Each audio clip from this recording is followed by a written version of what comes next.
చాలా పెద్ద తుఫాన్ వచ్చిందంట. చెట్టు నుంచి ఒక ఆకు విడిపోయే పరిస్థితిలో ఉంది. అప్పుడు ఆకు మనస్ఫూర్తిగా కోరుకుంది, దేవుడా ప్లీజ్ ఈ చెట్టుకే ఉండనివ్వు అని. కానీ పెద్ద గాలి వచ్చింది, చెట్టు నుంచి విడిపోయింది. కానీ గాలి ఎంత గట్టిగా వచ్చిందంటే అది ఎప్పుడూ చూడనంత ఎత్తుని చూసింది. మొత్తం ప్రపంచాన్ని చుట్టేసింది. గాల్లో తేలటం, ఎంజాయ్ చేయటం స్టార్ట్ చేసింది.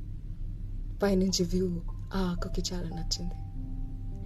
దేవుడా ప్లీజ్ ఈ గాలి ఎప్పటికీ ఆగకూడదు అని కోరుకుంది. కానీ గాలి ఆగిపోయింది. కిందకొచ్చి నేల మీద పడింది. నేలని తాకేసరికి ఆ ఆకు సంతోషపడి ఇంకా చాలు, ఈ నేలలో ఇలాగే శిథిలం అయిపోవాలి అని కోరుకుంది. కానీ అదే సమయానికి ఒక అబ్బాయి ఒక అమ్మాయికి పువ్విచ్చి ప్రపోజ్ చేశాడు. ఆ అమ్మాయి చుట్టూ చూసింది, ఎక్కడ పూలు లేవు. అందుకని ఈ ఆకు మీద దాని దృష్టి వెళ్ళి ఆ ఆకు తీసుకుని ఐ లవ్ యూ టూ అని అబ్బాయికి చెప్పింది. ఆ అబ్బాయి ఆ ఆకును తీసుకుని ఇంటికి వెళ్ళి ఫ్రేమ్ కట్టించి పెట్టుకున్నాడు. అందులోనే తన వల్ల ఫలితమైన ఆ ప్రేమని చూస్తూ ఆ ఆకు శిథిలం అయిపోయింది ఆ ఫోటో ఫ్రేమ్లో. You see, go with the flow. సమయం నిన్నెటు తీసుకెళ్తే అటెళ్ళు.